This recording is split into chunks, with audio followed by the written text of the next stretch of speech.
Hello friends. మనం ఈసారి వీడియోలో 'అక్కినేని నాగేశ్వరరావు' గారి హాస్య చిత్రాల గురించి మాట్లాడుకుందాం. ఈ సంవత్సరం 'ప్రేమించి చూడు' పద్మశ్రీ పిక్చర్స్ బ్యానర్‌లో వచ్చిన పూర్తి హాస్య చిత్రంకి 60 ఏళ్ళు పూర్తయ్యాయి. ఆ సందర్భంగా అక్కినేని నాగేశ్వరరావు గారివి 1944 నుంచి 1974 వరకు వచ్చిన 4 ముఖ్య హాస్య చిత్రాల గురించి మాట్లాడుకుందామండి ఈ వీడియోలో. ఆ చిత్రాలు ఏమిటంటే 1954లో వచ్చిన చిత్రం 'భరణివారి చక్రపాణి', 1955లో వచ్చిన చిత్రం 'విజయవారి మిస్సమ్మ', 1959లో వచ్చిన చిత్రం 'పెళ్లి సందడి' రిపబ్లిక్ ప్రొడక్షన్స్ వారి 'పెళ్లి సందడి', అలాగే 1965లో వచ్చింది పద్మశ్రీ పిక్చర్స్ వారి 'ప్రేమించి చూడు' చిత్రాలండి. ఇందులో 'చక్రపాణి' పిక్చర్ తప్ప మిగిలిన 3 సినిమాల్లో 2 జంటలుంటాయి. అదో విశేషం కూడా ఈ హాస్య చిత్రాల్లో. అయితే ముందుగా ఇప్పుడు మనం అక్కినేని నాగేశ్వరరావు గారు నటించిన 'భరణి పిక్చర్స్' వారి ఈ 'భరణి పిక్చర్స్' వారి 'చక్రపాణి' సినిమా గురించి మాట్లాడుకుందామండి. 'భరణి పిక్చర్స్' బ్యానర్ మీద రామకృష్ణ గారి దర్శకత్వంలో వచ్చింది ఈ చిత్రం. ఈ చిత్రానికి సెల్వరాజు గారు కెమెరా, సంగీతం భానుమతి గారే సమకూర్చారు. నాగేశ్వరరావు గారు, భానుమతి గారు, సిఎస్ఆర్ గారు, సిఎస్ఆర్ ఆంజనేయులు గారు వీరు ముఖ్య పాత్రధారులు. ఇంకా కథ విషయంలోకెళ్తే సిఎస్ఆర్ గారు వేసిన పాత్ర పేరు చక్రపాణి. ఆయన మా బాగా డబ్బులున్న ఒక పిసినారి జమీందారు లాంటి వాడనమాట. ఆయనకి కొడుకు పోయిన తర్వాత కోడలు, ముగ్గురు మనవలు, ఒక మనవడు ఉంటారు. మనవరాళ్ళు శాంత, మాలతి, రేవతి. మాలతి పాత్ర భానుమతి గారు వేశారు. చక్రపాణి ఇద్దరు మనవరాళ్ళకి శాంత, రేవతులకి చవకలో పెళ్ళిళ్ళు చేసేస్తాడు ఈ పెద్దాయన. ఆ తర్వాత మాలతి అనగా భానుమతి గారి పాత్ర వాళ్ళ ఊరు వదిలేసి వెళ్ళిపోతుంది పై ఊర్లకి. మా మళ్ళీ తాతగారు తనకెక్కడి నుంచి పెళ్లి చేసేస్తారో అని. ఆ టైంలో ఆమెకి అక్కడ ముకుందరావు, ఉష అనే పెద్దవారి ఇంట్లో ఆమెకి ఆశ్రయం దొరుకుతుంది. వారు ఆమెను అక్కడ తమ మనిషిలాగే చూసుకుంటూ ఉంటారు. ఆ ఉష అన్న ఆవిడ తమ్ముడే మన హీరో వెంకటాచలం గారు. అంటే అక్కినేని నాగేశ్వరరావు గారి పాత్ర పేరు వెంకటాచలం. ఆయన మాలతి, వెంకటాచలం ప్రేమించుకుంటారు. ప్రేమించుకొని పెళ్లి చేసుకుంటారనమాట. ముకుందరావు గారు, ఉష గారు ట్రాన్స్‌ఫర్ మీద ఎక్కడో పై ఊరికి వెళ్తారండి. వెళ్తే ఆ టైంలోనేమో ఈ మాలతి అనే భానుమతి గారి పాత్ర తమ ఇంట్లో ఉన్న పై పోర్షన్‌ని మనోరమ ఈ పాత్రని సూర్యకాంతం గారు పోషించారు. ఆవిడకి అద్దెకిస్తుంది. అది ఆవిడకి అద్దెకిస్తుందనమాట ఒక పాత్ర. ఇకపోతే ఇందులో అక్కినేని నాగేశ్వరరావు గారు వేసిన చలం పాత్ర ఇన్స్యూరెన్స్ ఏజెంట్ పాత్ర. అందుకోసం తరచూ పై ఊళ్ళకి తిరుగుతూ ఉంటారనమాట. ఈలోగా తన అక్క శాంతకి కూతురు పుట్టిందని మాలతికి తెలుస్తుంది. తెలియగానే మనోరమ ప్రోద్బలంతో తాతగారికి ఉత్తరం రాస్తుంది. నాకు కొడుకు పుట్టాడు అని చెప్పేసి. అది ఆ విషయం తెలియగానే చక్రపాణి గారు మనవడిని చూసుకోవడానికని చెప్పేసి ఏ మా మాలతి ఉంటున్న ఊరికి వాళ్ళ ఇంటికి వస్తారు. ఆ సమయంలో మన హీరో గారు వెంకటాచలం గారు ఊళ్ళో ఉండరు. ఇన్స్యూరెన్స్ పని మీద బయటుంటారనమాట.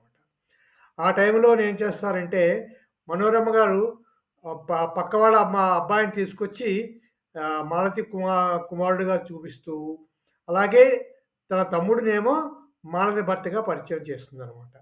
ఈలోగా వంటవా ఈలోగా మన హీరో గారొస్తారు. వెంకటాచలం గారు తన పని చూసుకొని. అప్పుడు ఆయన్నేమో ఇంట్లో కుక్‌గా పరిచయం చేస్తారు మన చక్రపాణి గారికి. ఇక అక్కడి నుంచి కథంతా కామెడీ ట్విస్ట్‌లతో జరుగుతుందండి. మొత్తం సినిమా ట్విస్ట్‌లమయం అక్కడి నుంచి. ఆ ట్విస్ట్‌లు అంతా చాలా కామెడీగా ఉంటుంది. చాలా గొప్పగా ఉంటుందనమాట. ఆఖరికి మానస్ దగ్గరున్న చిన్న పిల్లాడు తన తన మనవడి కొడుకే అని తెలుసుకొని ఆ చక్రపాణి గారు చాలా సంతోషిస్తారనమాట. అలా ఆ సినిమా ముగుస్తుంది. ఇందులో అక్కినేని నాగేశ్వరరావు గారి కామెడీ టైమింగ్ చాలా అదుర్సు. ఈ సినిమాలో భానుమతి గారు, అక్కినేని నాగేశ్వరరావు గారు, సిఎస్ఆర్ గారు, రమణారెడ్డి, సూర్యకాంత్ అందరూ కామెడీని సినిమాలో విపరీతంగా పండించారు. ఇది అక్కినేని నాగేశ్వరరావుకి 100 రోజుల సినిమాగా నడిచింది. ఈ చిత్రం అలా బాగా చెప్పుకోవాల్సిన సినిమా యూట్యూబ్‌లో ఉంటుంది. దొరికితే తప్పకుండా చూడండి. చూడవలసిన సినిమా ఇది తప్పకుండా. ఈ సినిమా తర్వాత మనం 1955కొద్దాం. 1955లో అక్కినేని నాగేశ్వరరావు గారు నటించిన 'మిస్సమ్మ' సినిమా వచ్చిందండి. ఈ 'మిస్సమ్మ' గురించి ఒక కథ చెప్పుకోవాలి ముందుగా. అక్కినేని నాగేశ్వరరావు గారు దేవదాస్ సినిమా చేసిన తర్వాత ఆయనకి అదే తరహా పాత్రలు రావడం మొదలెట్టాయి. ఆయన 'దేవదాస్' దాంట్లోంచి బయటికి రావాలన్న దీంతోటి ఆహ్, పాత్రల కోసం చూసుకుంటూ విజయ చక్రపాణి గారిని కలిసారు. ఆ సమయంలో ఆయన మిశ్రమ కథ విని, ఈ రెండో పాత్ర అయిన రాజు పాత్ర తాను చేస్తానని చెప్పారు. చక్రపాణి ఇదేమయ్యా! ఇదేం మరి పెద్ద పాత్ర కాదు కదా! అంటే పర్వాలేదు నేను చేస్తానని చెప్పి అక్కినేని నాగేశ్వరరావు గారు కావాలని కోరి ఈ మిస్సమ్మలోని రాజు పాత్రను పోషించారండి. అదొక విశేషం. ముఖ్యంగా ఈ సినిమాలో ముఖ్య పాత్రధారులు నందమూరి తారక రామారావు గారు, సావిత్రి గారు ముఖ్య పాత్రధారులు. ఎల్‌వి ప్రసాద్ గారు దర్శకుడు. తర్వాత ఎస్. రాజేశ్వరరావు గారు సంగీత దర్శకుడు. మార్కస్ బార్ట్లే గారు ఈ చిత్రానికి ఛాయాగ్రాహకుడు. జమీందారు గోపాలం గారు అంటే ఎస్‌వి రంగారావు గారు వేసిన పాత్రకి చిన్నతనంలో చిన్నతనంలోనే తప్పిపోతుంది వాళ్ళ అమ్మాయి కాకినాడ దీంట్లోని. ఆయన మేనల్లుడే మన అక్కినేని నాగేశ్వరరావు గారు వేసిన పాత్ర రాజు పాత్ర. వీరు తమ తప్పిపోయిన కూతురు మహాలక్ష్మి పేరిట అక్కడ హై స్కూల్ నడుపుతూ ఉంటారు. ఆ హై స్కూల్‌కి మాస్టర్‌లు కావాలని, మంచి మాస్టర్‌లు కావాలని చెప్పేసి ప్రకటన ఇస్తే, అందులో వారు భార్యాభర్తలే ఉండాలని కూడా ఉంటుంది ఆ ప్రకటనలో. అప్పుడు రామారావు గారు, సావిత్రి గారి పాత్రలు వస్తాయన్నమాట. మేరీ, సావిత్రి గారి పాత్ర పేరు మేరీ, రామారావు గారి పాత్ర పేరు రావు. ఈ 2 పాత్రల ప్రవేశం అప్పుడు జరుగుతుందనమాట. అక్కడి నుంచి అలాగే తన రెండో కూతురికి సంగీతం కూడా నేర్పించమంటాడు మేరీని. అది మొత్తం ఈ సినిమా కథ అక్కడి నుంచి స్టార్ట్ అవుతుందండి.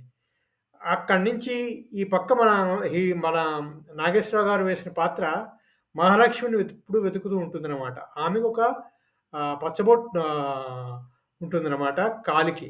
దానికోసం ఆయన ఎప్పుడూ చూస్తూ ఉంటాడు. ఈ మేరీ అని వచ్చిన టీచర్‌కి కూడా ఆయన ఆమె వెంట పడి చూస్తూ ఉంటాడనమాట. అది సినిమాలో విశేషం. ఈ సినిమా అంతా పూర్తిగా హాస్యభరితం.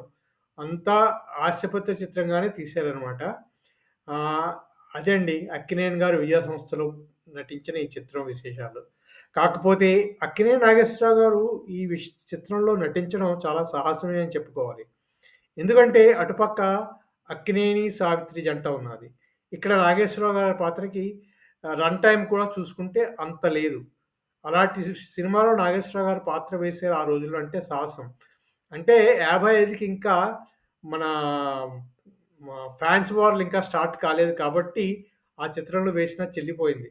కానీ అదే ఈ రోజుల్లో అయితే చాలా కష్టం. ఆ రోజుల్లో కూడా 60లు వచ్చేసరికి అప్పటికే ఫ్యాన్స్ వార్‌లు స్టార్ట్ అయిపోయాయి. నాగేశ్వరరావు, రామారావు గారు ఫ్యాన్స్‌ల మధ్య. అంచేత ఇదొక విశేషమే. అక్కినేని నాగేశ్వరరావు గారు కావాలని కోరి నటించిన సినిమా ఈ హాస్యభరిత మిస్సమ్మ సినిమా అండి. అది మిస్సమ్మ గురించిన విశేషాలు. ఈ తర్వాత అక్కినేని నాగేశ్వరరావు గారి మూడో హాస్యభరిత చిత్రం 1959లో వచ్చిన 'పెళ్లి సందడి'. ఏప్రిల్ 2 రిలీజ్ అయింది 1959లో.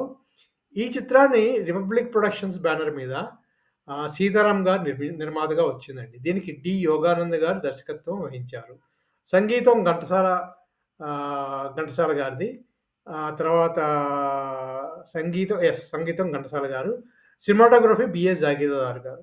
ఇది కూడా 100 రోజుల చిత్రమే. ఇక ఇందులో జంటలుగా చూసుకుంటే అక్కినేని నాగేశ్వరరావు గారు, అంజలీదేవి గారు ఒక జంట. చలం బి. సరోజాదేవి గారు ఇంకో జంట. ఇది 2 జంటల మీద నడుస్తున్న సినిమా అనమాట. ఈ సినిమాలో మెయిన్ పాత్రలతో ఒక కథలోకెళ్దాం. కెప్టెన్ కోట ఈ పాత్రను గుమ్మడి గారు ధరించారు. ఆయనకి ఇద్దరు కుమార్తెలు. ఒకరేమో అనురాధ, అంజలీదేవి గారు వేసిన పాత్ర. ప్రియంవద, సరోజాదేవి గారు వేసిన పాత్ర. అలాగే ఆయన తమ్ముడు కూడా ఉంటారు. ఆ పాత్ర రమణారెడ్డి గారు వేశారు. తర్వాత రావబోదూర్ గంగాధరం సిఎస్ఆర్ గారు ఉంటారు. ఆయన కుమారుడు గురునాథం చలం. ఆ చలంకి స్నేహితుడే మన హీరో అక్కినేని నాగేశ్వరరావు గారు వేసిన పాత్ర వాసు.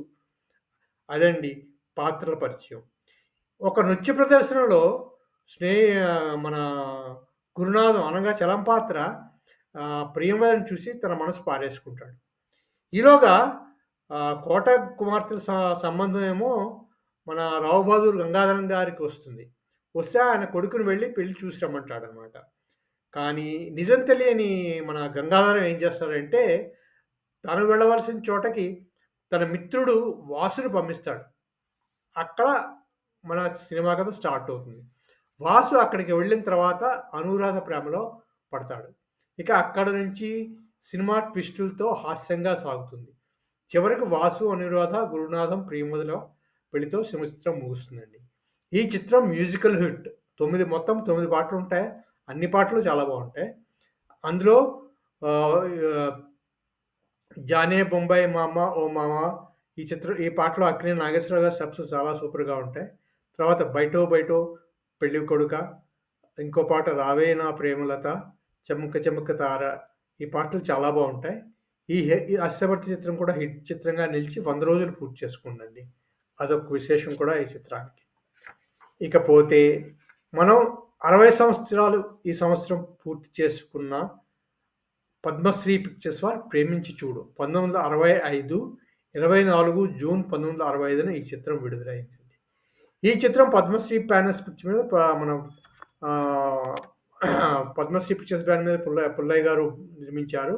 దర్శకత్వం పుల్లయ్య గారే ఈ చిత్రానికి. ఆహ్, సంగీతం మాస్టర్ వైన్, సినిమాటోగ్రఫీ పి.ఎల్. రాయ్. ఈ చిత్రానికి రచన ముళ్ళపూడి వెంకటరమణ గారు చేశారండి. ఈ చిత్రం యాక్చువల్‌గా 'కాదలిక్ నేరమిల్లే' అనే తమిళ చిత్రానికి రీమేక్ చిత్రంగా తీశారు ఈ చిత్రాన్ని. ఇందులో అక్కినేని, రాజశ్రీ ఒక జంట, జగ్గయ్య గారు, కాంచన గారు ఇంకో జంట అండి. రేలంగి, గుమ్మడి, చలం, శాంతకుమారి ఇతర ముఖ్య పాత్రలు పోషించారు ఈ చిత్రంలో. ముఖ్యంగా కథలోకి వెళ్తే బుచ్చిబాబు రేలంగి గారు వేసిన పాత్ర పేరు. ఆయనకి 2 కుమార్తెలు, 1 కుమారుడు. కుమార్తెలు రత్నమాల రాజశ్రీ, కాంచనమాల కాంచన గారు వేశారు. కొడుకు వరహాలరాజు చలం సినిమా తీయాలనే పిచ్చున్నవాడనమాట. తర్వాత ఈ కాంచనమాల కాలేజీలో ఉండగానే శ్రీనివాసరావు జగ్గయ్య గారిని ప్రేమిస్తుంది. ఆయన కాంట్రాక్టర్ సుబ్బారాయుడు గారి కుమారుడు. ఇకపోతే ఈ సినిమా హీరో అయిన అక్కినేని నాగేశ్వరరావు గారి పాత్ర పేరు రంగా. అంటే రంగారావు, రంగా అంటారనమాట. ఈయనేమో బుచ్చిబాబు గారి ఎస్టేట్‌లో అసిస్టెంట్ మేనేజర్‌గా పనిచేస్తూ ఉంటాడనమాట. తర్వాత రంగా గారి తండ్రి ఒక స్కూల్ టీచర్. మాస్టర్ ఆయన పేరు. అది ఆ పాత్ర రావి కొండలరావు గారు వేశారు. ఇకపోతే కాలేజీల నుంచి తిరిగి వచ్చిన రత్నమాల, కాంచనమాలతో రంగాకి జగడం జరుగుతుంది. దాంతో రంగా ఆహ్, రంగా ఆ జగడం తర్వాత రంగా గారు రత్నమాలను ప్రేమిస్తాడనమాట. అప్పుడు కానీ ఒక చిన్న చిక్కొస్తుంది. ఎందుకంటే రత్నమాల చెప్తుంది మా నాన్న డబ్బున్నవాడికే నన్నిచ్చి పెళ్లి చేస్తాడని. అప్పుడు రంగా తన ప్రాణ స్నేహితుడైన ఆహ్, మన ప్రా తన ప్రాణ స్నేహితుడిని శ్రీనివాసరావుకి పిలుస్తాడు. వచ్చి తన్ని తన పెళ్లి చేయించమని.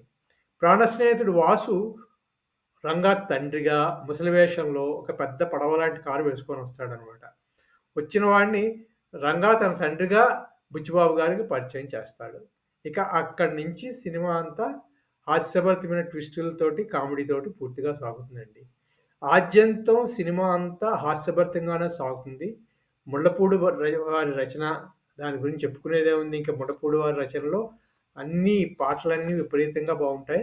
తర్వాత రచన కూడా సంభాషణలు విపరీతంగా బావుంటాయన్నమాట. ఈ చిత్రం మాస్టర్ వేణుగారు అనుకున్నాం కదా! సంగీత దర్శకత్వం. ఈ సినిమాలో మ్యూజిక్ సూపర్ హిట్ అండి. మొత్తం 8 పాటలుంటాయి. 8 పాటల్లోని కొన్ని పాటలు చాలా హిట్ అయ్యాయి. సూపర్ హిట్ అయ్యాయి. 'మెడ మీద మెడ కట్టి కోట్లు కూడబెట్టినట్టు కామందు' అదో పాట. 'మీ అందాల చేతులు కందేను పాపం ఎందుకు ఈ వెడద' అనే పాట. 'దొరికేరు దొరగారు' ఓ పాటుంది. 'అది ఒక ఇదిలే ఆమెతికి తగులే' అనే పాట ఒకటుంది. 'వెన్నెల రేయి' ఇంకో పాట. తర్వాత జగ్గయ్య గారి మీద తీసిన 'ప్రేమించి చూడు పిల్ల పెళ్లాడుదాము మళ్ళా' అనే పాట. ఈ పాటలు సూపర్ హిట్. అదండి పద్మశ్రీ వారు 'ప్రేమించి చూడు' విశేషాలు. ఇకపోతే ఇది 80 రోజుల చిత్రం. అబోవ్ యావరేజ్ హిట్ మధ్య చిత్రంగా నిలిచిందండి. మరీ ఫ్లాప్ అయితే కాదు. Hit and above average and hit చిత్రంగానే చెప్పుకోవచ్చు దీన్ని. తర్వాత ఈ చిత్రంలో ఇంకో విశేషం ఏంటంటే, అక్కినేని నాగేశ్వరరావు గారు, ఘంటసాల గారి బదులు పిబి శ్రీనివాస్ గారు పాటలు పాడారు. అలాగే జగ్గయ్య గారు, ఘంటసాల గారు పాటలు పాడారు. అది ఈ చిత్రంలో మరో విశేషం. అలా ఈ పద్మశ్రీ పిక్చర్స్ వారి 60 ఏళ్ళు పూర్తి చేసుకున్న చిత్రం కూడా అక్కినేని నాగేశ్వరరావు గారి హాస్యభరిత చిత్రాల్లో నిలిచింది. అలా అక్కినేని నాగేశ్వరరావు గారు 44-74 మధ్య వచ్చిన సినిమాల్లో ఈ 4 సినిమాలు పూర్తిగా హాస్యభరితమైన కామెడీ బేస్డ్ సినిమాలు. ఈ సినిమాలు అన్నీ కూడా బాగా ఆడాయి. నాగేశ్వరరావు గారిలోని హాస్య నటుడి కోణాన్ని కూడా బయటికి తీసుకొచ్చి నిలబెట్టే సినిమాలండి ఇవి. అవండి ఈ చిత్ర విశేషాలు. మళ్ళీ ఇంకో వీడియోలో వచ్చేసారి కలుసుకుందాం. మీకు ఈ వీడియో నచ్చితే షేర్ చేయండి, లైక్ చేయండి, సబ్స్క్రైబ్ చేయండి. Thank you very much.